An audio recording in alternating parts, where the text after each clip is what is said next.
하고 여러분 조금 쉬셨습니까? 율법이 그러니까 이스라엘에 율법이 주어진 이유가 뭔가? 모든 사람들은 율법을 온전하게 행할 수 없기 때문에 율법의 행위들에 의존하는 모든 사람들은 저주 아래에 있다고 그렇게 기결이 됩니다. 갈라디아 3장 10절, 신명기 27장 26절. 그럼 토라를 따르는데 그런 문제가 있다면 그게 왜 우리에게 주어졌느냐 하는 겁니다. 어떤 목적으로 그러면 사용이 된 겁니까? 갈라디아 3장 19절에 바울은 이 질문을 던집니다. 그러면 율법은 무엇인가? 범죄 때문에 더하여진 것이다. 약속된 자손이 올 때까지 말이죠. 그것은 천사들을 통해 한 중재자를 통해 제정되었죠. 그래서 바울은 율법이 범죄 때문에 주어진 것이라고 설명합니다. 이것이 어떻게 해석되어야 하는지는 좀 분명하지 않은데 이 구절을 해석함에 있어서 세 진영으로 나누어집니다. 첫째는 원인 제공. 그러면 율법이 주어진 그 목적이 뭐냐? 원인 제공인데, 즉 범죄를 야기하기 위해서, 범죄 때문에라는 어구를 원인을 제공한다는 의미로 읽을 수 있죠. 즉 율법이 죄와 범죄들을 야기하기 위하여 더해졌다는 겁니다. 이 읽기를 지지하는 학자들은 로마서 5장 20절에 호소합니다. 범죄를 더한다는 측면에서 율법이 들어왔다는 의미가 됩니다. 많은 역본들은 이 의미를 율법 수여의 목적이 죄를 더하게 increase 하기 위한 것이라고 이해합니다. 그래서 예를 들면 Common English Bible 같은 경우에 로마서 5장 20절을 이렇게 번역합니다. 율법은 실패를 증폭시키기 위하여 들어왔지만 죄가 더한 곳에서 은혜는 더욱더 더한다. 이런 읽기를 선택하는 학자는 바울이 말하는 율법을 이렇게 말합니다. 설명하죠. 율법은 죄를 부추기는, 말하자면 죄를 불러일으키는 힘이다.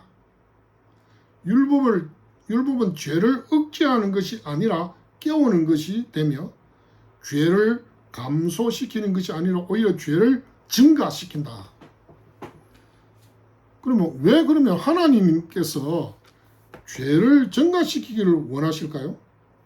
이 관점에 대한 일반적인 대답은 죄인이 자신의 죄성을 제어할 수 없을 때 모든 것을 초월하는 그리스도의 은혜를 분명하게 강조할 수 있다는 것이죠.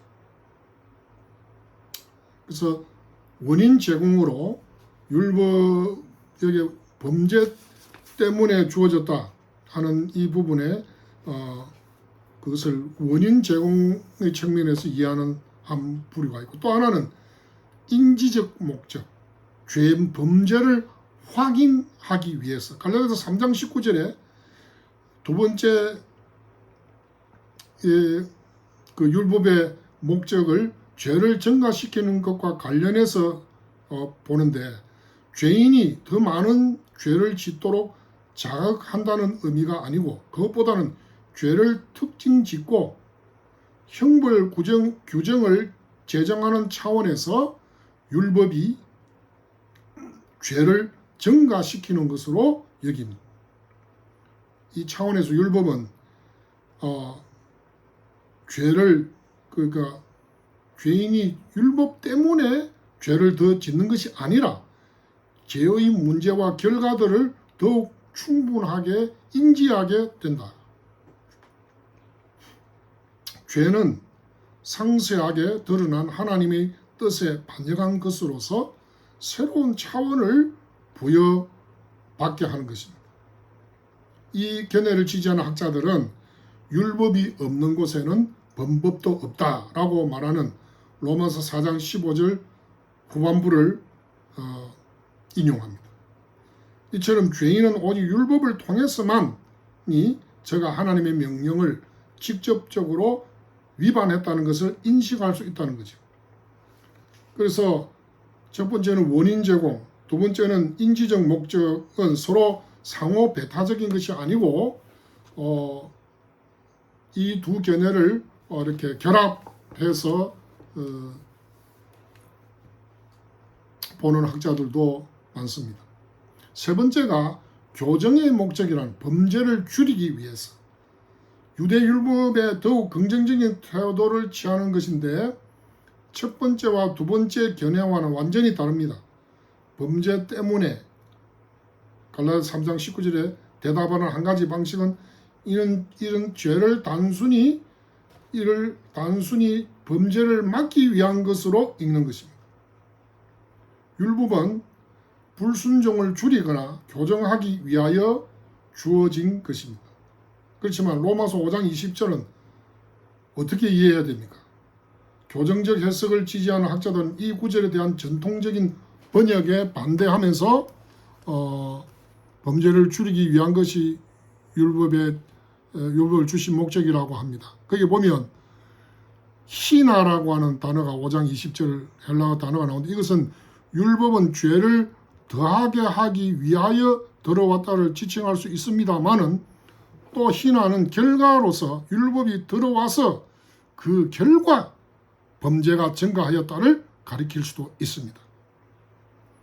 헬라어를 모르시는 분들은 한 단어가 어떻게 그렇게 달리 번역될 수 있는가 하는 부분에 좀 이해가 어렵겠지만은, 실상 헬라어 단어 희나가 그렇게 원인의 용법으로도 쓰이고 결과의 용법으로도 쓰이는 것이죠.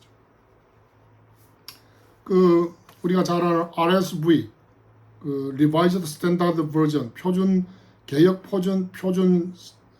성경, 개역 표준 성경, 그 다음에 New Revised Standard Version, 그러니까 새 개정 표준 성경.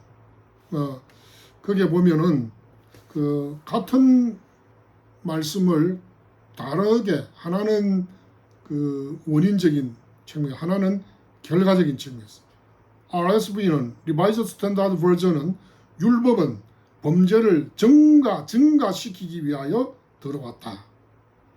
우리 개역은 율법이 들어온 것은 범죄를 더하게 하려 함이라 그렇게 되어 있죠. 그래서 이것은 원인적, 인지적 읽기가 됩니다.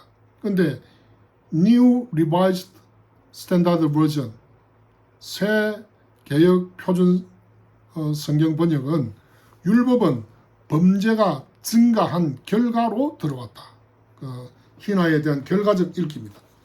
양쪽 모두 희나라는 단어를 적법하게 번역한 것이라면 그 의미에 보다 정확한 의미를 이해하기 위해서는 맥락을 통해서 결정할 수 있습니다. 율법이 수여된 목적에 대한 바울의 견해를 교정적으로 읽는 것은 율법이 바울에 의하여 거룩하고 선한 것으로 간주되었다는 것을 제안한, 이 선한 것이 죄인들에 의해 오용되고 악용되긴 했지만 율법이 선하다. 이 읽기의 가장 큰 장점은 일반적으로 율법을 이해하는 일반적인 방식의 핵심 요소가 되는 겁니다. 율법은 죄를 예방하고 처벌하기 위해 주어졌다는 겁니다. 구약의 일부 율법들은 신약에서 계속되고 있습니다. 이 율법들이 죄가 증가하도록 자극한다고 보는 것은 말이 안 되죠. 그러나 이 견해의 결점은 율법의 행위들에 대한 매우 부정적인 진술의 맥락에서 갈라디아서에 나타나는 율법에 관하여 매우 긍정적인 무언가를 이야기했어야 하는 거죠. 바울이 대안으로 제시한 그리스도를 믿는 믿음의 가치는 그러면 어떻게 되는 겁니까? 교정 목적 견해가 이 질문에 대해 제시하는 한 가지 대답은 율법이 좋은 목적을 가지고 있고 죄를 억제하고 줄일 수 있지만 그것은 인류의 죄 문제를 실제적으로 해결하지 못한다는 겁니다. 그리스도만이 홀로 그것을, 죄를 해결한다는 거죠. 두 번째 논쟁이었던 율법 행위들에 대한 바울의 문제가 뭔가. 바울은 갈라디아서에서 율법의 행위들에 대한 부정적인 그 진술을 우리가 보면서 율법의 행위들에 대한 바울의 문제는 뭐가 문제였는가? 바울 신학 연구에서 가장 치열하게 논의되고 있는 문제입니다. 갈라디아서 3장 19절에 대한 다양한 관점과 마찬가지로 율법의 행위들이 아니라 예수 그리스도에 대한 믿음으로 의롭다함을 받는다는 바울의 주장이 나타나는 갈라디아서 2장 16절과 같은 본문에 관한 여러 가지 견해가 있습니다. 첫째는 공로적인 행위의 문제. 바울의 행위 믿음 이분법에 대한 영향력 있었던 해석이 시작하는 장소로 살펴볼 만한 것은 루터의 작품입니다. 루터는 구원받기 위하여 경건해야만 한다고 하는 어떠한 입장에도 반대합니다. 도리어 루터는 갈라디아서가 하나님의 구원을 어떤 인간이 할 수 있는 행위가 아니라 그리스도의 행위에 집중하고 있다고 강력하게 주장합니다. 그래서 필요한 것은 오직 그리스도를 믿는 믿음뿐이며 율법의 행위로는 어느 누구도 구원을 받을 수 없다는 것입니다. 이것은 루터가 자신의 경험에서도 나온 것도 합니다. 자기 주변에 경건하다는 모든 사람들이 하나님 앞에서 자신들의 행위를 높게 사고 있다는 것을 관찰합니다. 사실 그 루터가 로마 가톨릭에서 개종을 한 거 아닙니까? 그 로마 가톨릭 교회가 그런 경향을 가지고 있는 거죠. 율법에 순종했다고 자랑함으로써 어렵게 여김을 받으려 노력했던 예수님과 바울 시대의 이스라엘과 거의 비교가 되는 거죠. 루터는 율법이 죄와 죽음과 하나님의 진노를 자초하게 하고 죄인들로 하여금 저들의 완전한 타락을 알게 하고 오직 믿음을 통한 그리스도의 은혜에 의존하게 한다고 주장했습니다. 하나님은 자기의라는 환상을 깨뜨리는 망치로 율법을 적절하게 사용하여 우리는 자기 정당화를 향한 우리 자신의 힘과 노력에 절망해야 된다는 것이죠. 다음에 유대인 배타성의 문제. 바울 세관점 학자들은 그리스도를 믿는 믿음과 율법의 행위들이라는 바울의 이 어구의 다른 읽기를 제공합니다.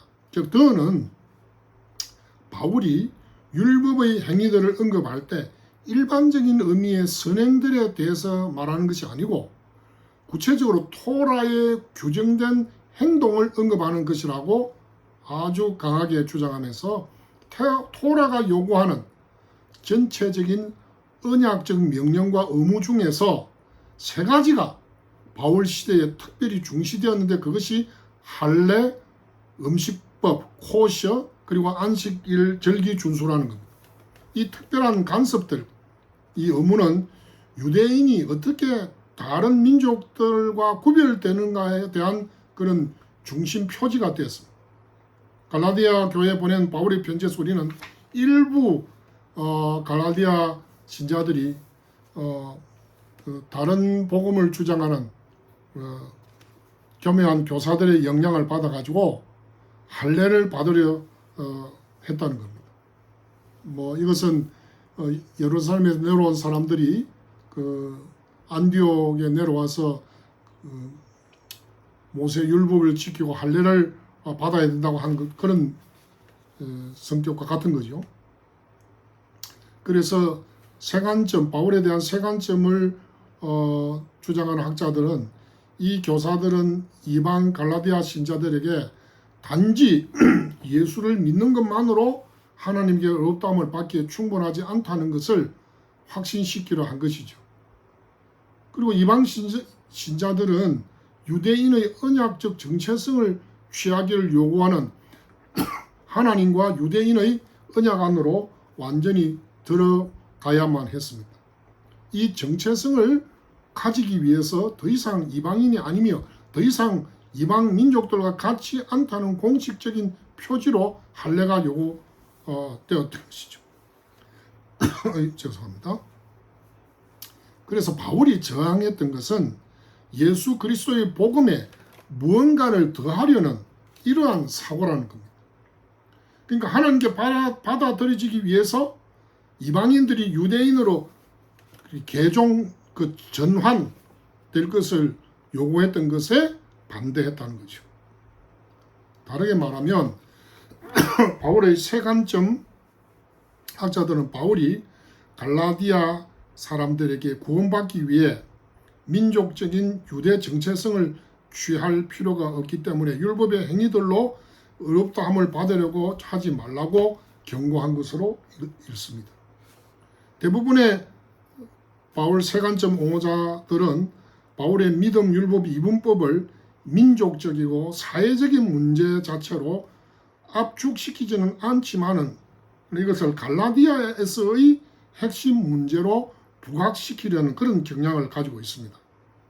바울은 율법, 그 토라를 행하는 일을 성취의 문제로 본 것이 아니라 이방인들이 하나님의 백성으로 받아들여지기 위해서 민족적인 유다 백성들과 동일시하도록 구체적으로 강요하는 것이 문제다라고 보았다는 거죠. 그 다음에 토라의 한계 문제를 우리가 볼 수 있는데 바울에게 있어서 율법의 행위들 문제를 바라보는 또 다른 견해는 토라가 전체적으로 어떤 면에서 긍정적인 역할을 가지고 있지만 죄의 문제에 대한 영구적인 해결책은 아니었으므로 무시되어야 한다 하는 이런 이야기입니다. 이 견해를 취하는 사람은 바울이 갈라디아서 3장 24절에 파다이고고스, 우리말 성경에 몽학 선생이죠 라고 부른 것을 언급합니다. 이 파다이가 아니고 파이다고고스는 아이들이 스스로를 돌보실 때까지, 즉 성인이 될 때까지 아이들을 보살피는 책임이 있었던 로마 세계의 노예를 말합니다. 우리나라에서도 왕정 시대에 어린 세자를 가르치는 선생, 그런 건 우리가 좀 이해하는 도움이 되잖아요. 그런데 중요한 것은 이 파이다고고스 중에는 좀 못된 사람도 아이를 괴롭히고 이렇게 하는 사람도 있었잖아요. 그래서 이 파이다고고스라 했을 때 율법이 좋지 않은 부분도 있다 이렇게 말하는 게, 이건 단지 여기서는 이 메타포로 아이가 스스로를 돌아볼 수 있는 성인이 되기 전까지의 역할을 가지고 있는 것처럼 그대로 읽어요. 토라는 그리스도가 오실 때까지 하나님의 백성들을 돌보고 보호해주고 하는 그런 역할을 했다는 거죠. 케어테이커나 차일드 마인드 역할을 했다는 거죠. 그래서 어떤 면에서 율법은 일시적이다. 하나님의 말씀이 영원하다고 그랬는데 1.1획도 땅에 떨어지지 영원하다고 했는데 효용, 뭐냐면 여러분 십계명은 영원하잖아요. 그런 의식법, 오늘 우리가 돼지고기를 안 먹고 이런 의식법은 다 이제는 끝난 걸 보지 않습니까?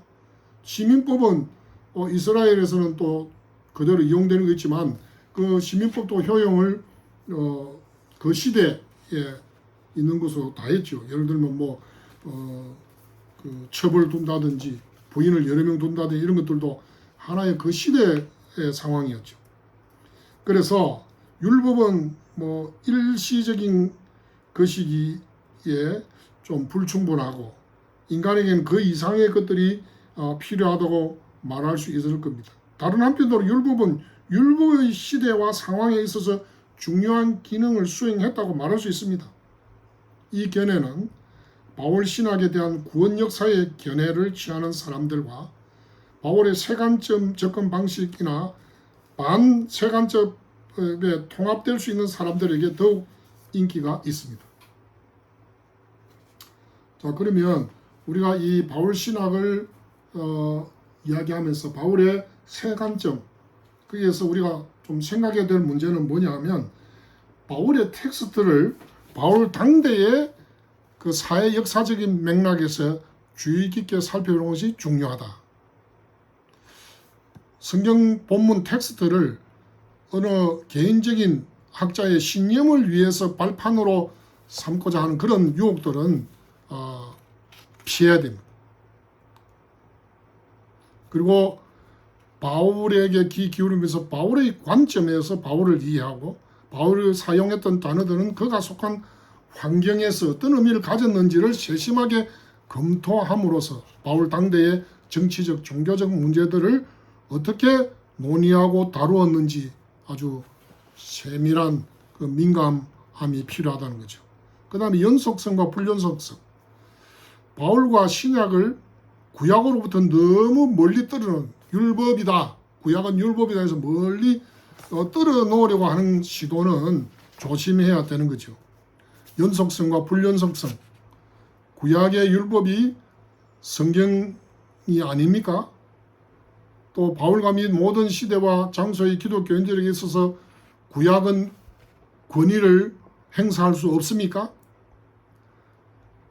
신약 성경 제자들은 신자들이 유대 음식의 제한법을 코셔를 지키거나 할례 받을 필요가 있다고 생각하지 않았습니다.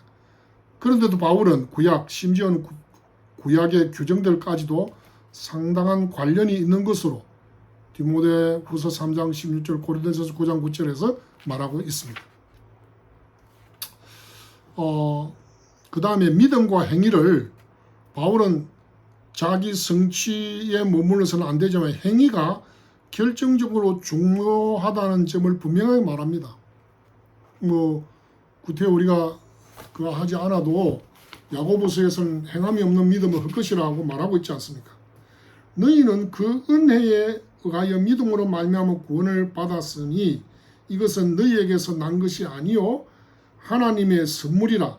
행위에서 난 것이 아니니 이는 누구든지 자랑하지 못하게 함이라. 우리는 그가 만드신 바라 그리스도 예수 안에서 선한 일을 위하여 지으심을 받은 자니 이 일은 하나님이 전에 예비하사 우리로 그 가운데서 행하게 하려 하심이니라. 에베소서 2장 8절로 10절. 행위로는 구원을 얻을 수는 없지만 인간들은 행동하도록 창조되었습니다.